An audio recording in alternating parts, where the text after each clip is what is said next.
The enigma of close encounters. Could aliens be ambassadors lacking credentials? Debates and discussions about the long ago events in Roswell, New Mexico are frequent. While this is acceptable, it's conceivable that there may be one or two comparable incidents.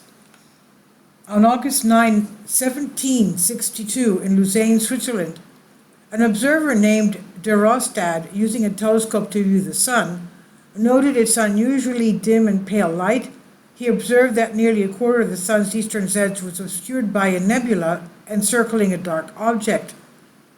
This spindle-shaped object traversed the sun's disk at less than half the speed of typical sunspots and vanished September 7, 1762. Furthermore, on the night of August 10 to 11, 1996, a low-flying UFO was reportedly captured on video over a field near Oliver's Castle in England, followed by the appearance of a new crop circle, pictorial writings or crop circles. Despite some ufologists dismissing the tape as a hoax, the theory that an extraterrestrial intelligence behind these patterns continues to attract followers.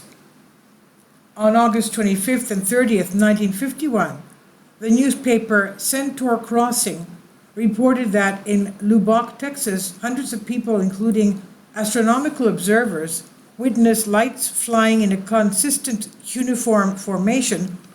An amateur photographer captured images of the event. Subsequently, an official explanation was provided. The photographs depicted reflections of city lights on the underside of birds flying in formation. If you could believe that. On September 27, 1881, an unidentified object traversed the lunar disk based on simultaneous observations of the event by E.W. Day in the United States and Marwick in South Africa. Its distance was estimated to be between 300 and 400,000 kilometers. On September 12, 1951, a teletype at Wright-Patterson Air Force Base relayed a sensational message. Personnel at a radar center in New Jersey detected 4 unusual objects, one of which was flying in an altitude of 28 kilometers, a height unreachable by aircraft of that era. Here's an intriguing story as reported by the newspaper Centaur's Crossroads, issue number 13 from the year 1997. On September 5th, 1978, at 8 o'clock local time in the delta of the Volga River, Aktuba, an object with a dim silvery glow and a round shape appeared in the sky. It was positioned at an angle of about 80 degrees to the horizon and had an apparent diameter slightly larger than that of the moon. The object moved swifter than the clouds and it was distinctly visible. As it distanced itself from the cloud by about its own diameter, an identical second object followed, caught up, and merged with it. Subsequently, the merged entity continued its trajectory, covering a distance equal to its diameter before vanishing as if it had been switched off. Both objects were circular with well-defined edges. There were no accompanying sounds or other phenomena. Ultraviolet radiation was repeatedly recorded in ancient China. For instance, the Chinese scholar Shen Kuo, who lived in the 11th century AD, described in his work Dream Pool Essays the sudden emergence of a radiant pearl of the gods in the sky near Yanzhou City. He said, "We observed it above the Xinkai Reservoir, where it remained stationary, glistening in the sunlight, and once it appeared very close to the city walls. It unfolded, emitted a golden light as if a broad golden beam had touched the ground. Before long, another pearl, small enough to fit in one's hand, materialized beside us. It expanded greatly, and its intense brightness made it impossible to look at. It moved sideways, casting light over all the dwellings and trees within a 5-kilometer radius, that's 10 li, 5-kilometer radius, then that's about 3 miles. Then, just as suddenly, it vanished and darkness ensued." An intriguing case is presented in an article about UFOs from the interesting newspaper D number 10, 1997. The author posits that the most intriguing observation of the 19th century occurred in November 1882 witnessed by English astronomer N. Maunder and J. Nyland. Late in the evening from the Greenwich Observatory, they witnessed the aurora, and unexpectedly in the northeast, they spotted a glowing olive-colored disk. It was drifting slowly at an altitude of approximately 150 to 200 kilometers above the Earth. As it approached, the body morphed, elongated into a slender ellipse. Within 2 minutes, the object had vanished from view. Upon analyzing the observational data, scientists determined that the object was traveling at an altitude of at least 200 kilometers with a velocity of 16 kilometers per hour.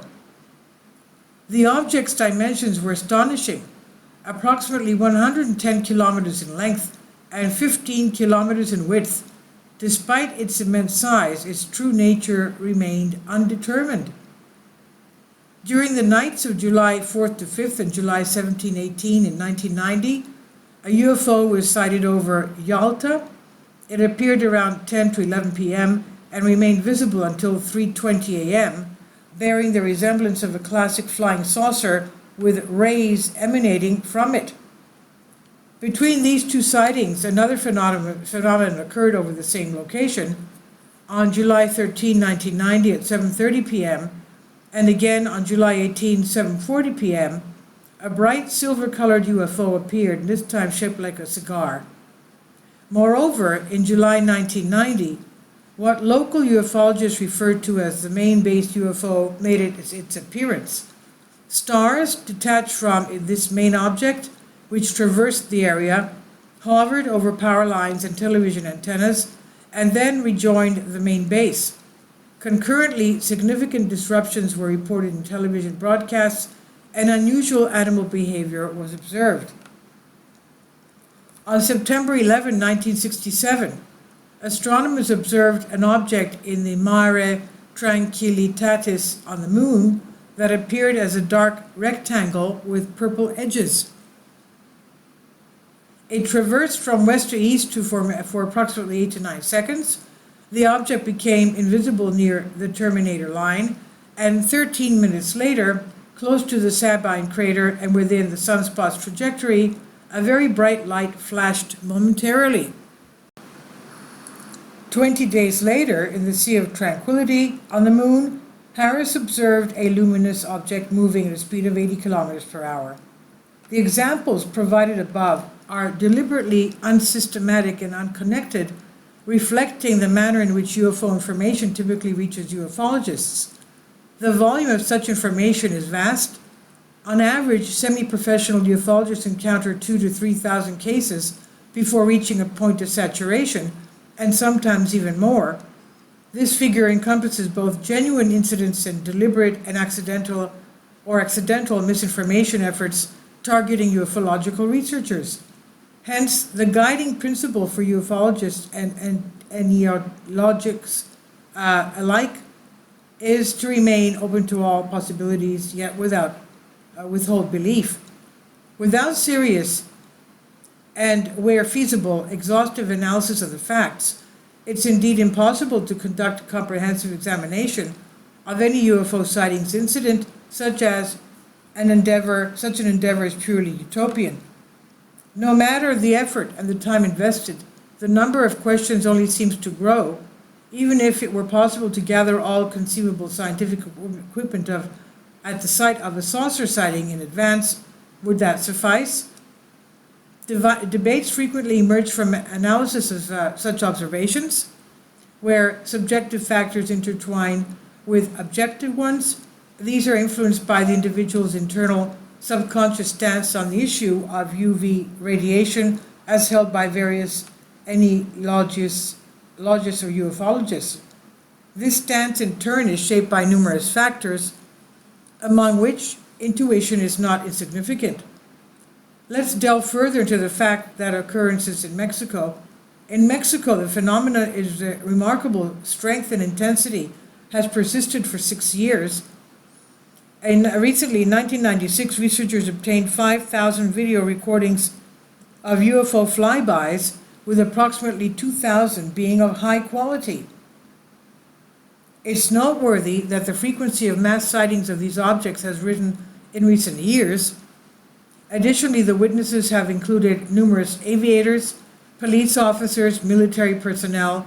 There's also been physical evidence presented of UFO landings. In this context, it would be intriguing to learn how UFO debunkers will approach the situation this time. What atmospheric effects will they propose to explain the events described? Shortly after the solar eclipse, July 11, 1991, Mexico was swept in what the leading Mexican UFO researcher Jamie Maussan termed as ufological fever. Local media were inundated with calls and letters from unsuspecting witnesses to these visits, quote unquote, and the government, overwhelmed by the events, has made no attempt to contradict the whistleblowers. Mexican ufologists observed a peculiar phenomenon: the absence of panic or religious fanaticism in response to UFO sightings. The general populace regards these uncredentialed ambassadors, quote unquote, with a blend of excitement, wonder, and reverence. During military parades in 1991, there were sightings of UFOs swooping down on crowds and television crews. Can you imagine? At a particular celebration, UFOs were recorded escorting a group of military helicopters. The footage shows jet fighters abandoning their ceremonial formation to pursue the unidentified objects, which ultimately led to no tangible outcome. Air traffic controllers at airports in Mexico City and other urban centers report that UFOs frequently approach the runways. Video recordings show saucers hovering perilously close to aircraft as they descend. The situation is becoming critically dangerous as these quote-unquote visitors disrupt aircraft's onboard electronics, occurring 2 to 3 times every week. It's impossible to detail the full spectrum of facts regarding this extraordinary flap. Additionally, we would refrain from doing so, as most are particularly fascinating for comparative analysis. It should be noted that the saucers appear remarkably indifferent to equipment and military installations. This observation is not exclusive to Mexico. The statement, "You can be assured that anyone who witnesses such an event will never forget it as long as they live," was included in a UFO report from June 1955. According to the DPA agency, an incident occurred May 13, 1977.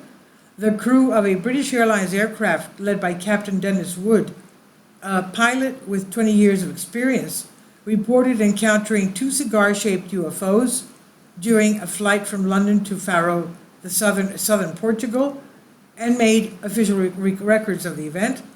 Following the request from Lisbon, Portugal, air traffic control to observe an unidentified object, Captain Wood and 2 other pilots witnessed the formation of round white lights west of their aircraft.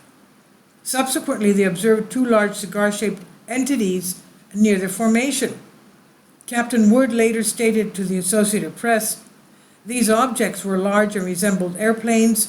We can state with certainty that they were not balloons, satellites, unusual cloud formations, or atmospheric light phenomena." On October 4, 1966, light phenomena were recorded in the sky above the Austrian town of Ernstbrunn, which were not visible to the naked eye. However, a NASA image captured on the infrared film Kodak 1N clearly shows 6 diamond-shaped UV rays. It's evident that they made no announcement of their presence. Over recent decades, more than 100,000 observers of mysterious phenomena have been reported. The observations have been reported worldwide.